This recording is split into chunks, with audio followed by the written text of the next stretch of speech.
새벽 트럼프 대통령을 만나 김정은의 친서를 전달할 것으로 보입니다. 트럼프 대통령은 미북 회담이 두세 번 더 열릴 수 있다며 추가 회담 가능성을 언급했습니다. 남북의 이상가족 상봉을 위한 적십자 회담과 아시안게임 공동 참가를 논의할 체육회담 등의 일정을 합의했습니다. 또 가까운 시일 안에 개성공단의 연락사무소를 개설하기로 했습니다. 양승태 전 대법원장이 재임 시절 재판에 부당한 간섭은 없었으며 일선 판사들에게 불이익을 준 적도 없다고 입장을 밝혔습니다. 부당하게 간섭 관여한 바가 결단코 없습니다. 김명수 대법원장은 사찰 의혹 대상 판사들을 위로한다며 뼈와 살을 도려내는 시간이 예정돼 있다고 담화문을 냈습니다. 트럼프 행정부가 동맹국인 유럽연합과 캐나다, 멕시코산 철강 수입품에도 높은 관세를 부과하기로 확정했습니다. 유럽연합과 멕시코 등은 모두 즉각 보복관세 조치를 내놓겠다고 밝혀 무역전쟁이 확산될 조짐입니다.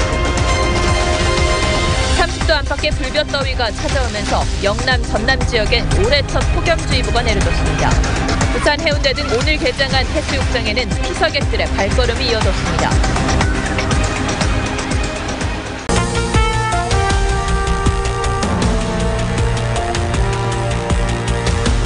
여러분 안녕하십니까? 뉴스9의 신동욱입니다. 이달 12일 싱가포르에서 열리는 미북 정상회담 사전 준비 작업들이 마무리 단계에 접어들었습니다. 이제 앞으로 5시간쯤 뒤면 북한 김영철 노동당 부위원장이 트럼프 미국 대통령을 만나서 김정은 위원장의 친서를 전달할 예정입니다. 여기에 미국이 만족할 만한 내용이 담겨 있을 것인지가 이번 협상의 성패를 가를 가장 중요한 분수령이 될 것 같습니다. 먼저 김지수 기자가 보도합니다. 미국을 방문 중인 김영철 북한 노동당 부위원장이 곧 워싱턴을 방문합니다. 트럼프 대통령을 만나 김정은 위원장의 친서를 전달하기 위해서입니다. Vice Chairman Kim Young-chol is now planning to travel to Washington to deliver a personal letter from Chairman Kim Jong-un.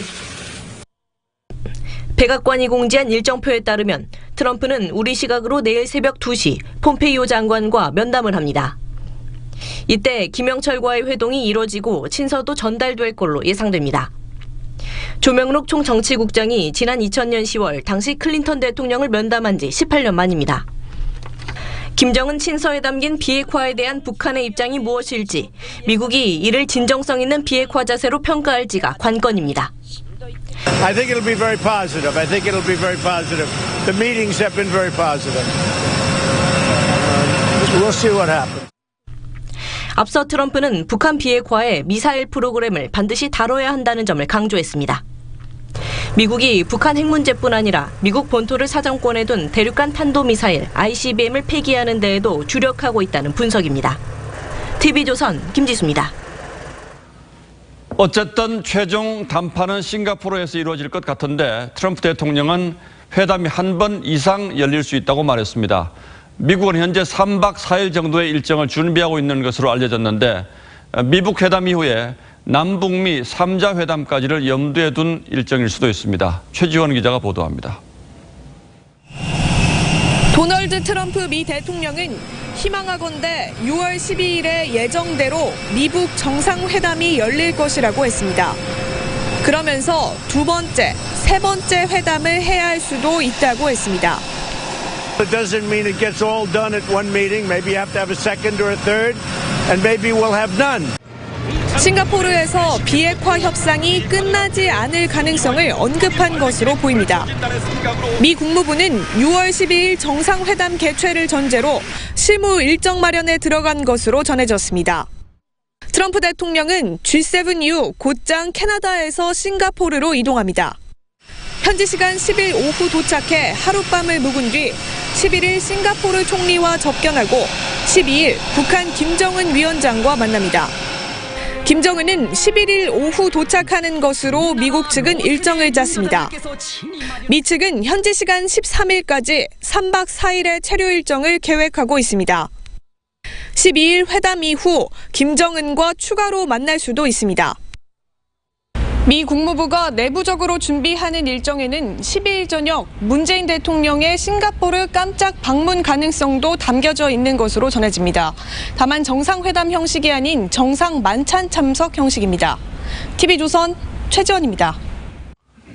폼페이오 미 국무장관은 김영철 부위원장과 140분간의 회담을 마치고 실질적 진전을 이루었다고 평가했습니다. 그러면서도 뭔가 최종 마무리는 되지 않은 듯 김정은 위원장의 과감한 결단이 필요하다고 말했습니다.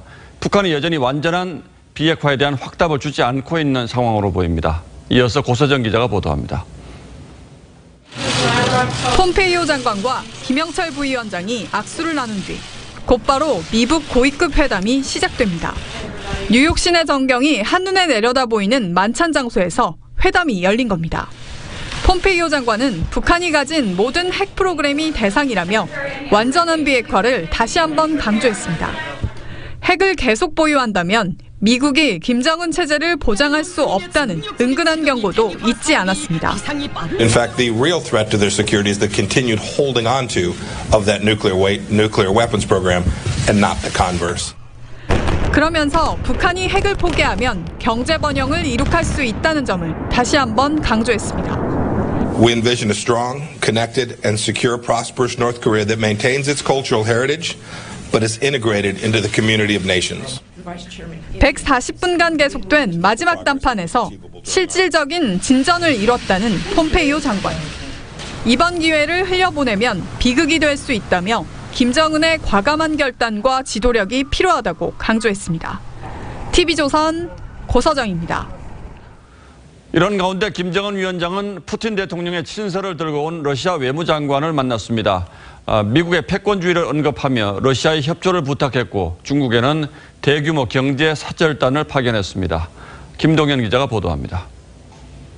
동지께서는 김정은 위원장이 라브로프 러시아 외무상에게 악수를 건네며 맞이합니다. 여동생 김여정이 관련 서류를 챙기며 앉기 편하게 의자를 김정은 쪽으로 밉니다.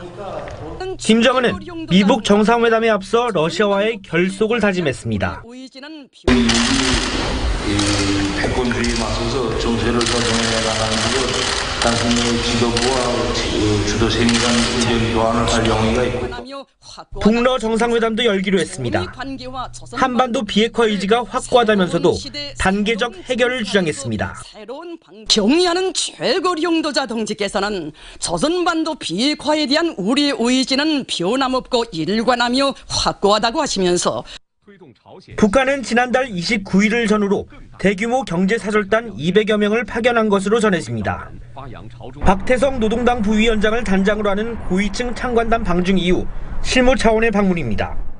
북한이 중국에 대해서 경제개방 정책을 전면적으로 배우려는 의도로 파견됐다고 할 수 있습니다. 일각에선 중국과의 관계를 돈독하게 하면서 경제제재 회피를 위한 목적일 수 있다는 분석도 나옵니다. TV조선 김동윤입니다. 북한의 일방적인 통보로 취소됐던 남북 고위급 회담도 오늘 판문점에서 열렸습니다. 군사적 긴장 완화를 위한 장성급 군사회담과 체육회담 등 3개 후속 회담을 이달 안에 열기로 남북이 합의했지만 북한 측이 지난번 회담이 취소된 책임을 우리에게 떠넘기며 탈북 여종업원 송환도 요구한 것으로 알려졌습니다. 정수양 기자가 취재했습니다. 2달 만에 다시 만난 조명균 통일부 장관과 북한 리선권은 미북 정상회담 이후의 남북회담 일정을 빼곡하게 잡았습니다. 14일 장성급 군사회담, 18일 아세안게임 공동참가 등을 위한 체육회담, 22일 이산가족 상봉을 위한 적십자 회담 개최에 합의했습니다. 이산가족 친척 상봉을 비롯한 인도적 문제를 협의하기 위한 남북 적십자 회담을 6월 22일 금강산에서 가지기로 하였다. 장성급 군사회담 개최는 10년 6개월 만입니다. 남북은 개성공단에 공동연락사무소를 설치하기로 하는 등 판문점 선언 이행에 속도를 내기로 했습니다. 일방적으로 회담 취소를 통보했던 리선권은 관계 진전을 가로막는 나무 든 걸이 있었다며 책임을 한국과 미국에 돌렸습니다. 나무 든 거를 우리 활로 이 대로에 갖다 놓는 일이 없도록 하면은 북한강에는 이 빗속 돌아갈까? 그런 그 세계가 일찍이 알지 못하는 그런 속도로 할 수 있다고 생각합니다. 조명균 장관은 북한 억류자 문제도 거론했고 북측은 관련 기관에서 검토하고 있다고 답했습니다. 북한이 여종업원 송환을 거론했냐는 질문에 조명균 장관은 억류자 문제와 여종업원 문제는 서로 분리된 문제라며 답을 대신했습니다. TV조선 정수양입니다. 남북 간의 회담이 열릴 때마다 북한 대표단이 우리 언론을 대하는 태도에도 미묘한 변화가 있습니다. 오늘 고위급 회담에 앞서 북한 대표단장인 리선권 조평통 위원장과 우리 취재진 사이에 가벼운 설전이 있었다고 하는데 그 내용이 아주 흥미롭습니다. 포커스에서 들여다보겠습니다. 하는 것 같은데 왜 그렇게 질문하고 앞으로 이런 질문은 무례한 질문으로 우리가 치부할 수 있습니다. 오늘 회담을 어떻게 전망하시는지 이거 판문점 소는 뒤에. 지난 16일 남북 고위급 회담 연기를 통보했던 리선권 조국평화통일위원회 위원장. 남측 기자단 관련 질문을 안 할 수 없겠죠. 엄중한 사태로 인해서 회담이 무기한 연기됐었는데 그 엄중한 사태는 좀 해결됐다고 보시는지요?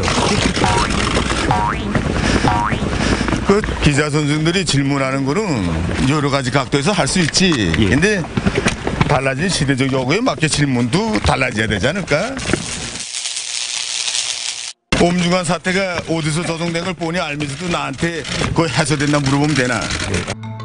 리선권은 한미 공군의 연례 연합훈련인 맥스 썬더와 태영호 전 공사의 국회 강연 등을 이유로 당일 새벽 회담을 취소했었습니다. 그러더니 대뜸 소속을 물어봅니다. 앞으로 되진 않겠다고. 어디입니까 소속이? JTBC입니다. 네. JTBC 서적기 선생이랑 잘하는 것 같은데 왜 그렇게 질문하고? 그래서 이번에는 조금 가벼운 질문을 던졌는데 오늘 회담을 어떻게 좀 전망하시는지 좀 말씀 좀 또 하지 않나고요? 아주 잘 될 거이 분명하지. 네. 기자 선생들은 잘 안 되길 바라고? 아닙니다. 남측 언론을 타박하던 리선권. 회담장에선 오히려 회담 내용을 전부 언론에 공개하자고 합니다. 선언 이행을 위한 첫 북남 고위급 회담인 것만큼 공개적으로 기자 선생들이 다 있으면 좋을 것 같습니다. 지난 1월 첫 남북 고위급 회담 때도 리선권은 같은 제안을 했습니다. 우리 측에서는 저리 공개를 해서 이 실황이 다 어민족에게 전달되면 어딘가 하는. 그런데 회담이 끝난 뒤 정작 기자의 질문에는 또 발끈했습니다. 그럼 비핵화에 관련해서도 그 측의 입장이 확정하시는지 어떻게 또 오도하려고 자꾸 이렇게 물어보시나요? 회담 내용 전체를 속 시원하게 공개하자는 북한. 그럼 정작 북한 TV는 어떻게 보도했는지 볼까요? 하루 늦게. 그나마도 현장의 목소리는 단 한마디도 들을 수 없었습니다. 1월 9일 판문점 남측 지역 평화의 집에서 북남 고위급 회담이 진행됐습니다. 이번 회담에서 리선권 위원장은 기자의 역할을 이렇게 정의했습니다. 정리야 진리의 대변자이고 기자 선생들이 여론을 선도하는 그런 선각자들인 탓에 이런 역할을 제대로 수행하려면 기자들이 더 열심히 묻지 않을 수 없겠죠. 뉴스나인 포커스였습니다.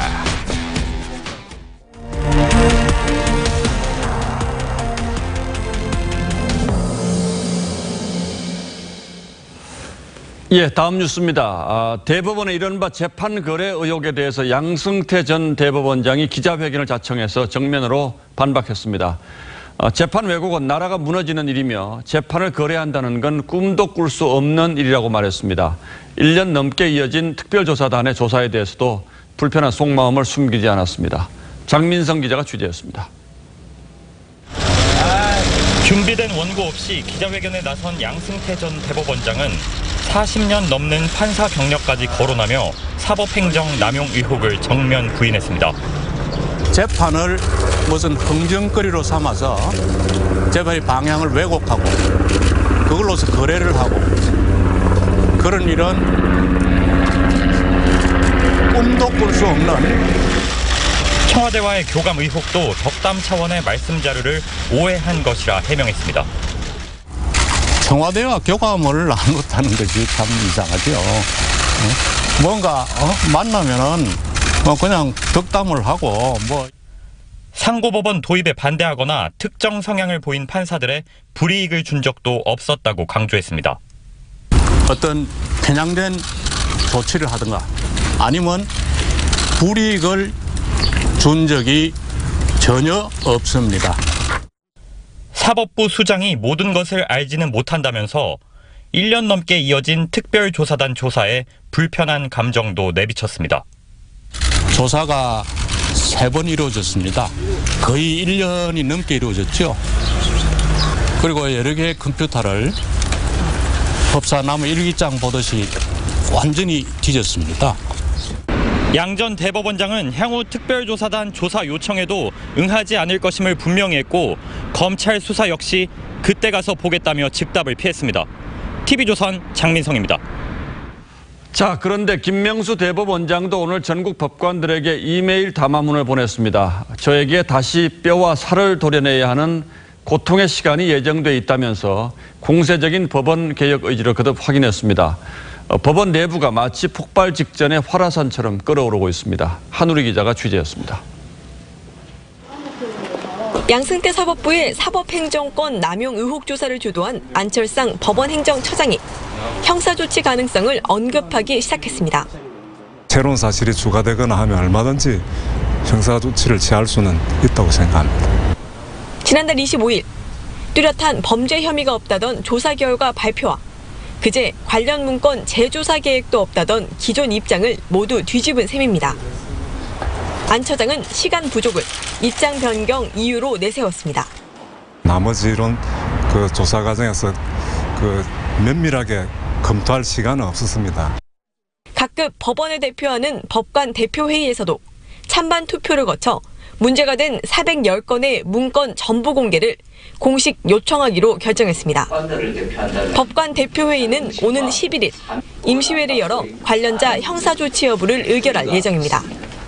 그동안 적극적인 입장 표명을 미뤘던 김명수 대법원장도 뼈와 살을 도려내는 고통의 시간을 언급하며 공세적인 개혁 의지를 시사했습니다.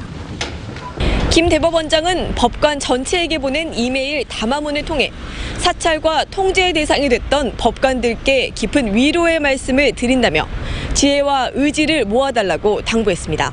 TV조선 한울입니다.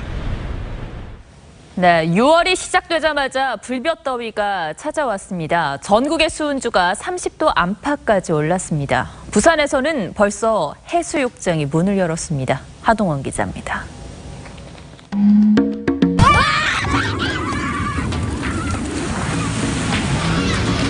바다에 뛰어들어 물장구를 칩니다. 친구들과 물놀이를 하며 더위를 식힙니다.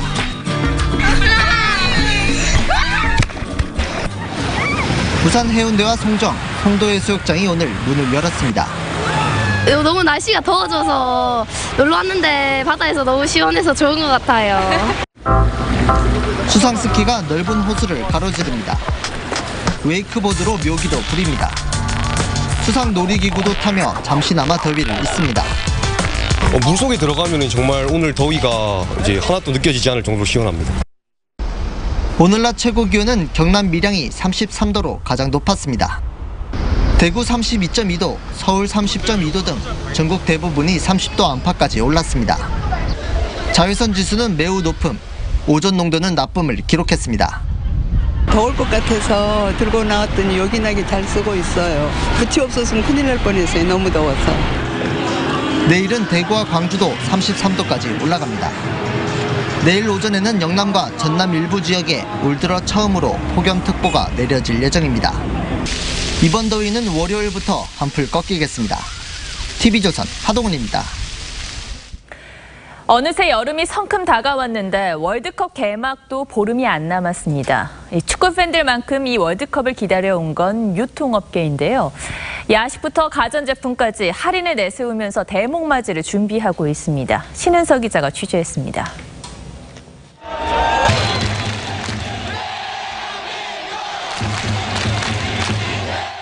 4년 만에 다시 장이 섰습니다. 6월 한 달 동안 수입 맥주들은 4캔에 최고 4,000원까지 할인합니다. 간편식 등 안주거리도 일제히 가격을 내립니다. 축구에 대한 관심이 높아지고 있는 시기인 만큼 밤에 TV를 시청하면서 즐길 수 있도록 경품 행사는 기본이고 저녁 시간대 인기 야식을 30% 할인해 팝니다. 브라질 월드컵의 경우 주요 점포 매출이 경기 시간 동안 전월 대비 10배 이상 급증하는 월드컵 특수를 누렸기 때문에 준비를 철저히 하고 있습니다. 한 모바일 결제업체는 5,000원 이상 결제하면 1,600원을 돌려줍니다.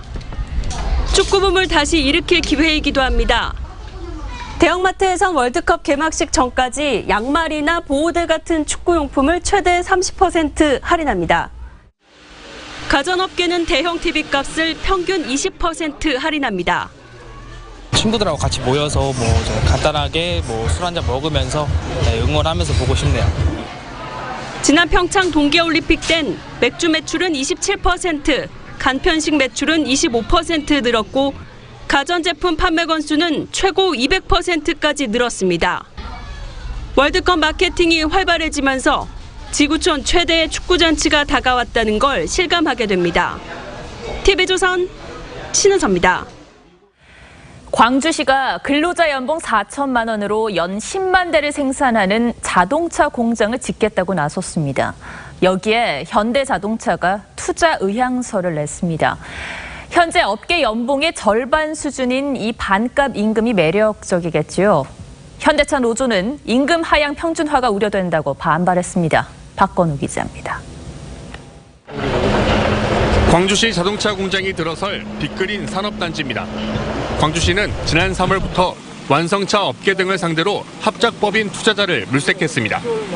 전체 투자 규모는 5천억 원대로 예상됩니다. 광주시는 이곳 공장에 근무하는 근로자 연봉을 4천만 원대로 맞추기로 지역 노조와 합의했습니다. 기존 완성차 업계 연봉의 절반 정도입니다. 광주시는 대주주로 경영을 책임지고 완성차 업체는 생산 라인 구축과 신차를 위탁 생산합니다. 이른바 광주형 일자리 사업입니다.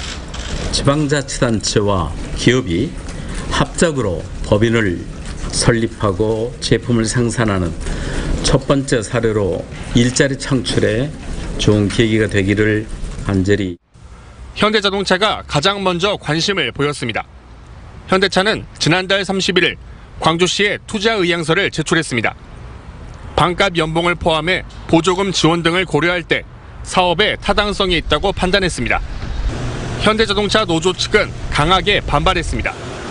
노조는 연봉 4천만 원 조건은 임금을 하향 평준화하는 준규직이라고 규정했습니다. 노조는 또 문재인 정부의 압박에 굴복한 정치적 결정이라고 주장했습니다. 노조는 현대차가 광주형 일자리에 투자하면 총력 반대 투쟁에 나서겠다고 밝혀 갈등이 예상됩니다. TV조선 박건우입니다. 월급 빼고 다 오른다는 말이 와닿는 요즘입니다. 특히 지난달 농산물 가격이 1년 전보다 9% 상승하면서 장바구니 물가에 빨간불이 켜졌는데요. 우리 식탁에 자주 오르는 배추나 상추 같은 채소류는 13.5%, 쌀은 29.5%, 특히 감자 가격은 59.1%나 올랐습니다. 하지만 정부는 물가가 전반적으로 안정세라고 이야기를 하는데요. 자, 마트에서 장을 보는 주부들도 그렇게 느낄까요? 장동욱 기자가 함께 장을 봤습니다. 대형마트입니다. 저녁을 준비하는 주부의 장바구니를 따라가 보겠습니다. 찬거리를 고르는 손길이 조심스럽습니다. 가격이 너무 올라 한참을 망설입니다. 특히 감자값의 오름세는 폭발적입니다. 작년에 비해 60% 가까이 올랐습니다. 그전에는 박스로 사 먹었는데 한참 안 사 먹었어요. 너무 비싸서. 몇 개 고르지도 않았는데 7만 원이 넘어버렸습니다. 채소류가 평균 13.5% 오르는 등 농산물 값이 가파르게 올랐기 때문입니다. 기름값도 만만치 않습니다. 휘발유와 경유값은 6% 넘게 올랐습니다. 축산물은 하락하였으나 곡물, 채소 등 농산물과 오징어 등 수산물 가격 상승으로 2.7% 상승했습니다. 그런데 체감 물가를 나타내는 생활 물가 지수는 1.4%만 오른 걸로 집계됐습니다. 시민들이 체감하는 물가와 통계 물가의 차이가 많이 납니다. 그러니까 석유 제품이라든지 아니면 외식비 그리고 신선식당 물가 같은 경우에는 상당히 높은 수준을 보이고 있어서 저소득 가구의 소비를 제약할 수 있는 가능성이 있습니다. 1%대의 저물가 기조가 꾸준히 이어진다지만 서민의 지갑은 자꾸 비어갑니다. TV조선 장동욱입니다. 네, 댓글 조작 사건의 주범인 드루킹이 법원에 자필 반성문을 제출한 것으로 확인됐습니다. 재판부의 선처를 호소해서 집행유예 등으로 풀려난 뒤 특검 수사에 대비하려는 의도로 해석됩니다. 대한변호사협회는 모레 특검 후보를 발표합니다. 홍영재 기자입니다. 국선 변호를 받을 예정이었던 드루킹이 지인들의 도움으로 새 변호사를 선임했습니다. 변호인은 이번 댓글 조작 관련 업무방해 혐의 재판까지만 맡기로 하고 어제 서울구치소에서 드루킹과 접견했습니다. 이후 드루킹은 혐의를 모두 인정한다는 취지의 자필 반성문을 써서 재판부에 제출했습니다. 드루킹은 가족 등을 통한 탄원서도 준비하고 있는 것으로 전해집니다. 드루킹은 직전 공판 때도 공소 사실을 모두 인정한다며 재판을 빨리 끝내달라고 요청했습니다. 매크로 조작에 따른 업무 방해 혐의로 징역형이 내려진 선례가 거의 없는 만큼 선처를 호소한 뒤 집행유예 등으로 풀려나려는 의도로 해석됩니다. 그리고 불구속 상태에서 특검 수사에 적극 응하겠다는 의도가 담겨 있는 것으로 보입니다. 드루킹은 지난달 17일 옥중 편지를 통해 믿을 수 없는 경찰과 검찰, 특히 검찰의 조사를 거부하고 특검을 기다려왔다고 밝힌 바 있습니다. 드루킹의 다음 공판은 오는 20일 열립니다. 대한변호사협회는 모레 오후 3시 회의를 열어 특검 후보자 4명을 선정합니다. 후보로 수락한 인사 가운데 수사 경험이 많은 검사장 출신 인사를 위주로 선발이 될 것이라는 관측이 나오고 있습니다. TV조선 홍영재입니다. 경찰청 보안국이 정부를 비판하는 댓글을 쓴 네티즌의 IP 주소를 추적하고 이메일도 불법 감청한 정황이 경찰 자체 수사에서 포착됐습니다. 이런 불법 행위는 참여정부 시절부터 7년 동안 계속됐습니다. 백연상 기자가 보도합니다. 대공수사를 총괄하는 경찰청 보안국은 2004년 말 한 민간 보안 업체의 IP 추적 소프트웨어를 구입합니다. 이를 이용해 인터넷 사이트에 글을 쓴 사람의 IP 주소를 추적한 것으로 전해집니다. 경찰청 특별수사단은 이명박 정부 시절 경찰의 댓글 공작 의혹을 수사하는 과정에서 이 같은 혐의를 포착했습니다. 특별수사단은 또 보안국이 아이디나 비밀번호를 입력하지 않고도 이메일을 볼 수 있는 프로그램을 확보하고 민간인 이메일을 무단 열람한 정황도 확인했습니다. 보안국은 주로 정부의 비판적인 네티즌 이메일을 들여다본 것으로 전해집니다. 수사기관이 법원의 영장 없이 개인 이메일을 열람하는 것은 불법 감청에 해당됩니다. 보안국의 불법 감청은 참여정부 출범 2년 뒤인 2004년부터 시작돼 이명박 정권 시절 중반까지 이어졌습니다. 2011년 보안국 내부에서 문제 제기가 있은 뒤에야 불법 감청이 중단됐습니다. 수사단은 불법 감청에 가담했던 실무자들을 대상으로 추가 조사를 진행하고 불법 행위 관련자 등에 대해 이르면 다음 주 구속영장을 신청할 계획입니다. TV조선 백연상입니다. 학생 수 감소로 지방의 전문대학들이 정원을 채우지 못하는 일이 빈번합니다.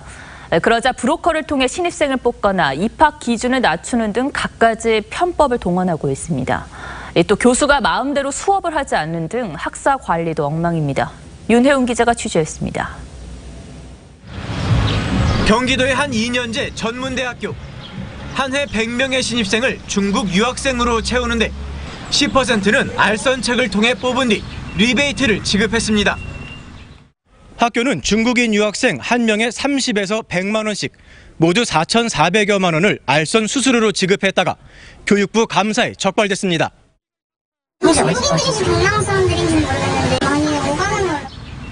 또 다른 지방의 이 전문대는 수업을 멋대로 빼먹은 교수 40여 명이 경고나 징계를 받았습니다. 같은 과목을 중복 수강하고 두 과목의 학점을 받거나 유효기간이 지난 서류를 내고 합격한 학생도 있습니다. 무조건 합격증하고 성적 판정자였던 걸로 기억을 하는데요. 그렇게까지 횡단 것이 문제 사안은 아니었고요. 복리후생비, 교통비, 연구비, 출장비 등으로 술집에 가거나 상품권을 구입한 직원 20명이 중징계를 받기도 했습니다. 경쟁력 없는 일부 지방 전문대들의 엉터리 학사 관리는 도를 넘고 있습니다. 지방 균형 발전이라는 미명하에 경쟁력 없는 지방대학을 계속 연명시키는 것은 정말 빨리 중단해야 됩니다. 전국 137개 전문대 가운데 지난해 정원을 못 채운 학교는 절반인 68곳에 달합니다. TV조선 윤혜웅입니다. 인터넷 방송을 하는 20대 여성이 중학교에 무단 침입해 선정적인 춤을 추다가 경찰에 입건됐습니다. 이번에도 이른바 별풍선을 받으려고 한 행동이었습니다. 김승동 기자입니다. 여성이 학생들에게 둘러싸여 있습니다. 갑자기 티셔츠를 벗습니다. 반바지에 민소매 차림으로 춤까지 춥니다. 인터넷 방송을 통해 실시간으로 중계된 화면입니다. 인터넷 방송 BJ 24살 이모 씨는 그제 낮 2시쯤 안산의 한 중학교에 몰래 들어가 인터넷 방송을 하며 이 같은 행동을 했습니다. 애들도 놀랐는데 안 되겠다. 이건 불법이고 또 애들에게 악영향이 있는데 쫓아가서. 방송에 참여한 일부 네티즌들은 학교 무단 침입과 과도한 노출 의상을 비판하는 댓글을 적었습니다.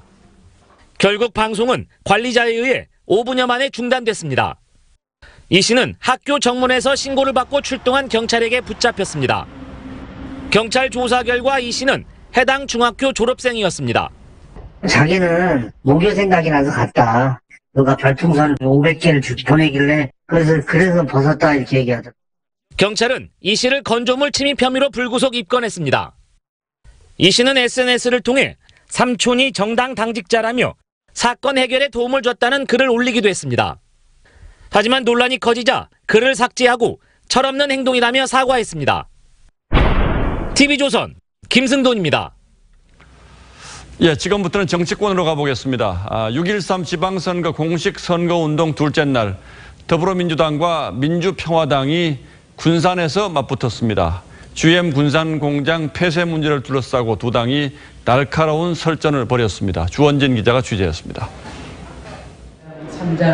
더불어민주당은 선거 유세 기간 시작 후 첫 중앙선거 대책회의를 전북 군산에서 개최했습니다. 나라다운 나라 중앙선거 대책회의를 이곳 군산에서 개최하게 되었습니다. 군산이 다시 옛날의 명성을 찾아야 되고 활기찬. 민주당은 GM 공장 폐쇄와 조선업 위기로 지역 경제가 어려워진 군산을 살리기 위해 힘 있는 집권 여당을 찍어달라고 호소했습니다. 저는 분명히 말씀드립니다. 문재인 정부와 더불어민주당은 결코 군산을 포기하지 않았습니다. 민주평화당은 문재인 정부의 경제 실패가 군산을 텅 빈 유령 도시로 만들었다며 무슨 염치로 군산에 왔냐고 따졌습니다. 민주당 선대위와 지도부가 군산을 방문했다고 들었습니다. 그런데 저는 무슨 염치로 지금 왔는지 정말 묻고 싶습니다. 군산을 유령 도시로 만들었다며 선거운동 대신 석고대죄하라고 요구했습니다. 군산 시민이 원하는 것은 한낱 콩고물이 아니다. 민주당 추미애 대표가 군산의 평화당 의원이 여태까지 뭐 하셨는지 모르겠다고 말했다가 논란이 되기도 했습니다. 평화당은 집권 여당 대표가 군산에 대한 기본 정보조차 모른다고 비판했습니다. 군산 지역구 의원은 바른미래당 소속입니다. TV조선 주원진입니다.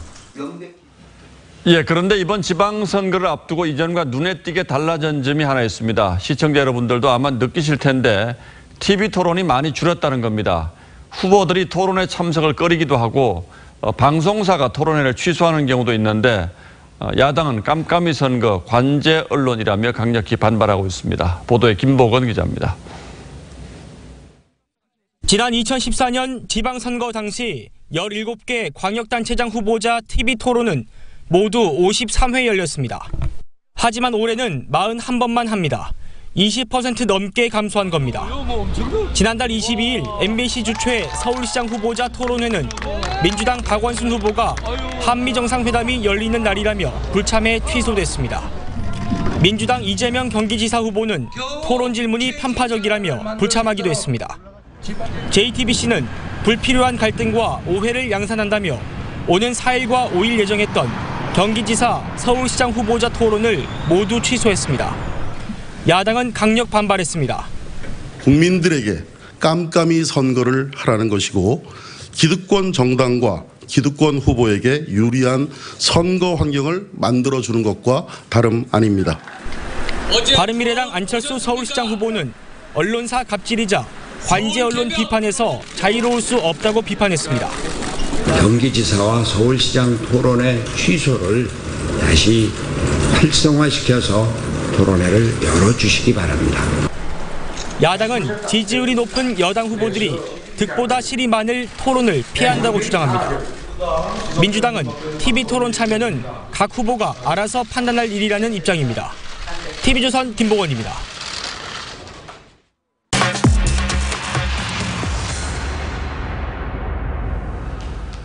문재인 대통령이 어제 최저임금 인상 등 소득주도 성장 정책의 긍정적 효과가 90%라며 현 경제정책 기조를 유지하겠다는 뜻을 명확히 했습니다. 먼저 청와대 대변인의 말부터 들어보시겠습니다. 소득주도 성장, 최저임금 증가의 긍정적 효과를 충분히 자신 있게 설명해야 한다. 긍정적인 효과가 90%다. 자, 그렇다면 문 대통령이 뭘 근거로 긍정적인 효과가 90%라고 한 건지 강동원 기자와 함께 따져보겠습니다. 자, 강 기자. 예. 일단 대통령 발언에 근거가 된 자료를 청와대가 확인을 했습니까? 아닙니다. 이 김의겸 청와대 대변인은 먼저 처음에는 비공개로 되어 있는 통계 자료다 이렇게 밝혔습니다. 그러다가 1분기 통계청 가계 동향 자료를 더 깊이 더 구체적으로 들여다본 내용 이렇게 했는데요. 자료 공개 요구에 대해서는 때가 되면 또 필요에 따라서 공개할 수 있을 것이라고 생각한다. 이렇게 이야기했습니다. 공개 못하겠다는 건 아니고 예. 때가 되면 하겠다 이런 얘기인데 그건 왜 그렇습니까? 명확한 이유는 되지 않았습니다. 이 본인이 판단할 수 있는 영역을 넘어섰다. 이것이 이유인데요. 자, 그런데 기자들의 질문이 이어지자 구체적으로 이야기했습니다. 1분기 통계청 가계 동향 자료에서 이 가계소득을 5개의 등급으로 나눴을 때와 달리 이 10개로 나눠서 더 촘촘하게 살펴봤더니 이 하위 10%에 해당하는 계층만 가계소득이 떨어졌다는 결과가 나왔다고 합니다. 자, 이 때문에 90%의 긍정적인 효과라는 건데요. 예. 자, 김 대변인의 말대로 저희가 통계청 자료를 토대로 근로자 가구를 10개의 등급으로 나눠서 분석해봤습니다. 자, 김 대변인의 말대로 하위 1등급과 4등급을 제외하고는 전년 동기 대비해서 소득이 올라갔음을 알 수 있었습니다. 지금 강 기자 설명을 들어보면 대통령이 표현한 90%는 긍정적인 효과였다. 이건 맞는 말이군요. 예. 그러니까 근로자 가구의 근로소득으로 좁혀서 봤을 땐 맞는 말입니다. 이게 무슨 말이냐면 생계를 책임지는 가구주가 돈을 벌어오는 가구를 말하는 건데요. 자, 여기에는 무직 또는 자영업자 그리고 근로소득에서 배제된 사람들이 속하지 않습니다. 즉 영세 자영업자나 최저임금 인상으로 직장을 잃은 가구는 포함이 안 되는 거죠. 자, 좀 어려운 얘기인데 예. 설명하면 이런 거잖아요. 영세 자영업자나 실업자 빼고 예. 근로자가 최저임금 인상 이후에 소득을 받더니 소득이 올랐더라 이런 거지 않습니까? 이건 맞습니다. 너무나 당연한 얘기 아닙니까? 예, 맞습니다. 그래서 한 국책연구원 관계자는 이 밥 먹으면 배가 부르다 이런 말과 같다고 했는데요. 경제 전문가들의 평도 비슷합니다. 들어보시겠습니다. 실업자 다 빼놓고 다 완전 고용 얘기하면 분모를 갖다 이걸 일정하게 해야지. 왜 분모를 갖다 왜 늘렸다 줄였다 왜 하냐 그런 얘기예요 지금. 어쨌든 문 대통령이 그제는 분배 악화된 건 매우 아픈 지점이다 이런 표현을 했는데 맞습니다. 이건 어떤 근거로 한 얘기인가요 또?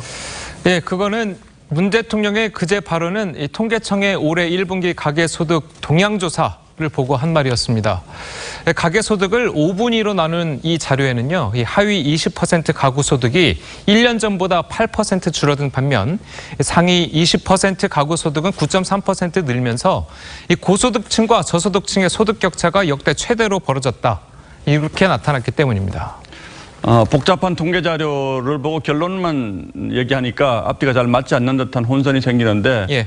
이럴 때는 청와대가 좀 명쾌하고 친절하게 국민들에게 설명을 해줬으면 좋겠군요. 예, 강동원 기자 잘 들었습니다.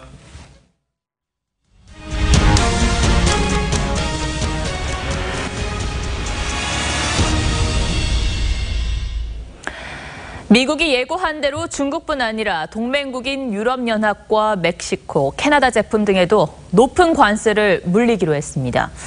해당 국들도 즉각 보복에 나서면서 무역 전쟁이 확대될 조짐입니다.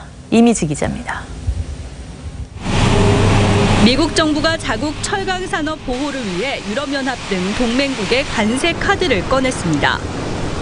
당장 오늘부터 유럽연합과 캐나다, 멕시코산 철강 제품엔 25%, 알루미늄 제품엔 10%의 관세가 부과됩니다.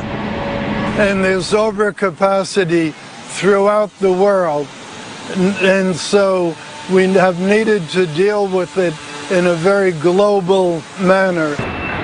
중국과 합의를 깨고 중국산 첨단 기술 품목 55조 원어치에 25%의 관세를 물린 지 이틀 만에 유럽과 북중미 동맹국까지 관세 폭탄을 퍼부은 겁니다.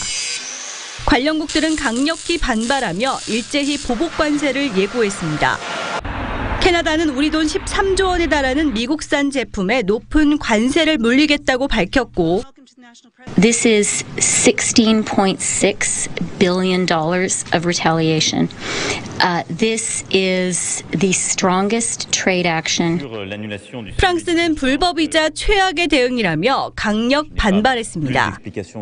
Mais je pense que cette décision, elle est non seulement illégale, mais c'est une erreur à plusieurs égards.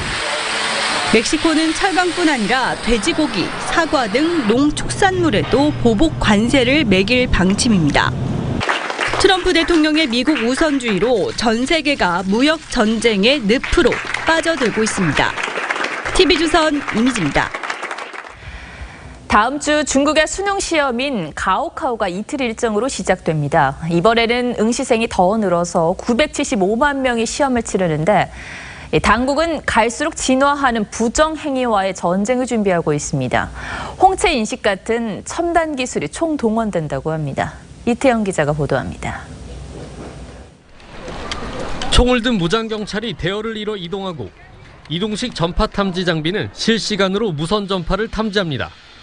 오는 7일부터 이틀간 진행되는 중국판 수능 가오카오를 대비한 준비가 한창입니다.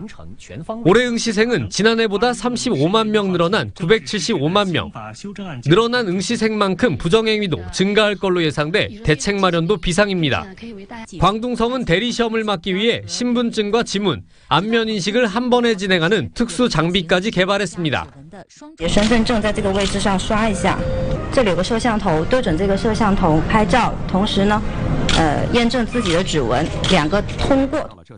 중국 당국은 수년 전부터 드론을 이용해 방해 전파를 쏘고 금속 탐지기까지 동원했지만 액정 모니터가 달린 고무지우개, 좁쌀보다 작은 나노 수신기, 쓰는 대로 정보가 전송되는 스마트펜 같은 기상천외한 최첨단 부정행위 장비 탓에 골머리를 앓고 있습니다. 재작년부터는 부정행위를 하다 걸리면 최고 7년의 징역에 처하도록 했지만 뿌리 깊은 학벌주의 때문에 근본적인 해결이 어렵다는 지적입니다. TV조선 이태용입니다. 지난해 사고로 숨진 배우 김주혁 씨가 마지막 작품에 남긴 명품 연기가 관객들의 발걸음을 이끌고 있습니다. 동료의 도움으로 유작이 완성될 수 있었는데요. 홍현주 기자가 보도합니다. 펑크러진 머리에 아무렇게나 걸친 빨간 가운. 배우 김주혁의 광기 어린 눈빛이 단숨에 관객을 사로잡습니다. 이 선생 어딨냐? 마약 계검을 진아림 역을 소화한 김 씨의 위압적 연기는 올해 한국 영화 최단 흥행 기록을 세운 영화 독전의 백미로 꼽힙니다. 김주혁 선배님이 갖고 있는 그 모습 안에 되게 뜨거운 어떤 것이 있다라고 저는 계속 생각했던 것 같아요. 독전이라는 영화의 격을 높여주십니다. 지난해 10월 불의의 사고로 김 씨는 액션 장면 등의 음향 효과를 입히는 후시 녹음 작업을 못한 채 세상을 떴습니다. 김 씨와 음색이 비슷한 동료 배우 서현우가 후시 녹음을 도와 김주혁의 폭발적인 연기가 세상에 나올 수 있었습니다. 다크나이트의 조커역 히스레저는 영화 파르나서스 박사의 상상극장을 절반도 찍지 못한 채 사망해 주인공 모습이 계속 변한다는 설정으로 각본이 바뀌었습니다. 사망유의 촬영 중 요절한 쿵푸스타 이소룡의 액션은 한국 배우 당룡이 대신했고, 분노의 질주 시리즈 폴워커는 동생이 대역을 맡은 뒤 폴워커의 얼굴을 합성했습니다. TV조선 홍현주입니다. 미국 프로농구 최고의 스타 르브론 제임스와 스테판 커리, 이 두 선수가 오늘 챔피언 결정전 1차전을 치렀습니다. 커리의 골든스테이트가 연장 접전 끝에 기선제압에 성공했습니다. 이다솜 기자입니다. 수비를 혼자 뚫어내고 힘차게 날아올라 공을 내리꽂는 르브론 제임스. 이에 맞선 스테판 커리, 12m짜리 먼 거리 3점 슛 버저비터로 승부의 균형을 맞춥니다. 4년 연속 정상의 문턱에서 만난 르브론과 커리의 맞대결은 소문난 잔치 그 이상이었습니다.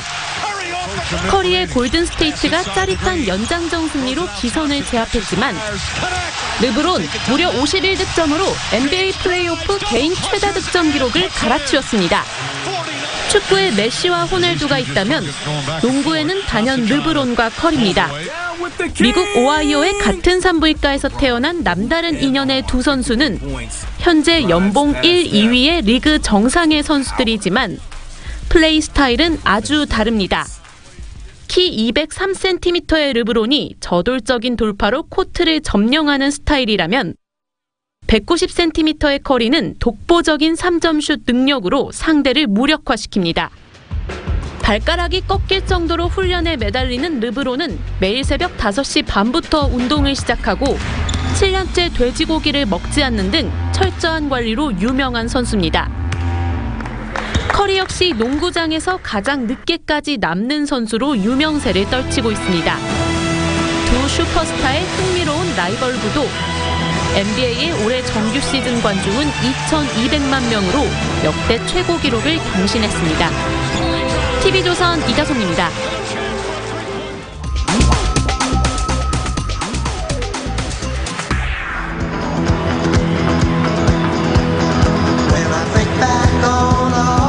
예, 여러분은 지금 사이먼과 가펑클이 1981년 뉴욕 센트럴파크 공연에서 코다크롬이란 노래를 부르는 장면을 보고 계십니다. 잠깐 들어보실까요?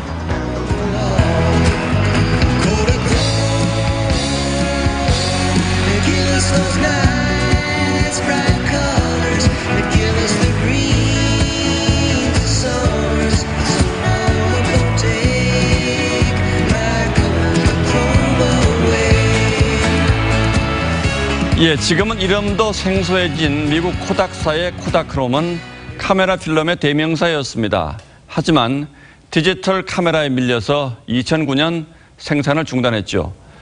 그 이듬해 캔자스주 시골 마을에 남아있던 마지막 코다크롬 현상소가 폐업할 때는 세계에서 사진 애호가들이 찾아와서 이렇게 슬퍼할 정도였다고 합니다.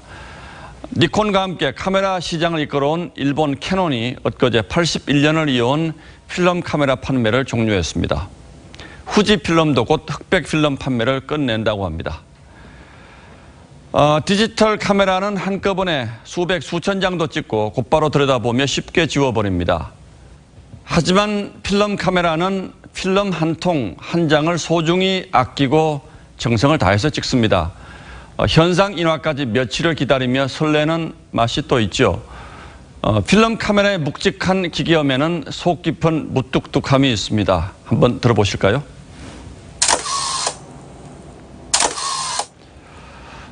그 은근한 온기를 매끄러운 전자제품 디지털 카메라는 결코 흉내낼 수 없습니다. 방금 찍어도 10몇 년 묵은 듯 차분하고 오묘한 색감은 순간을 영원히 간직하려는 사진가의 마음과 통한다는 말도 있습니다. 지구상의 마지막 타자기 공장도 문을 닫은 지 벌써 7년이 됐습니다. 하지만 귀부터 즐거운 타자기의 정취를 컴퓨터 자판이 대신하지는 못합니다. 어쩌다 책장에 오래 둔 시집을 펴면 묵은 종이 냄새에 마음이 편안해질 때가 있습니다. 활자에 눌리고 잉크가 번져난 글자에선 시인의 마음이 만져질 듯 하죠. 그래서 영국에서는 책의 향기를 보존해서 물려주려는 작업이 지금 진행되고 있다고 합니다.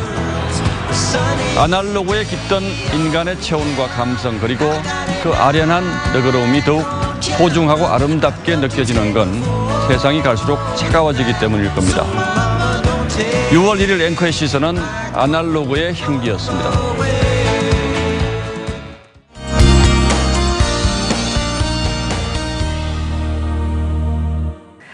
네, 6월의 첫날인 오늘 날씨는 2달 정도 앞서간 것 같았죠. 오늘 영남 지역은요 33도를 웃돌았습니다. 주말에도 이때 이른 더위는 계속되는데요. 특히 남부 일부 지역은 폭염특보도 발표가 됐습니다. 주말을 맞아 야외 활동 많이들 계획하실 텐데 한낮에는 장시간 활동 자제하시는 편이 좋겠습니다. 폭염주의보는 전남과 영남 내륙을 중심으로 내려졌습니다. 내일도 역시 33도에 달하는 더위 이어지겠고요. 중부지방도 30도를 넘어서는 한여름 더위 이어집니다. 아침 최저기온은 17도 내외로 선선하겠습니다. 동해안 지역도 내일은 낮 기온이 크게 오릅니다. 강릉, 울산 30도까지 오르겠습니다. 또 내일 공기 상태도 좋지 않기 때문에 가급적이면 실내 활동을 추천드립니다. 당분간 큰 비 예보 없이 덥고 일교차 큰 날씨 계속될 것으로 전망됩니다. 날씨였습니다. 예, 금요일 뉴스9 모두 마치겠습니다. 시청해 주셔서 고맙습니다.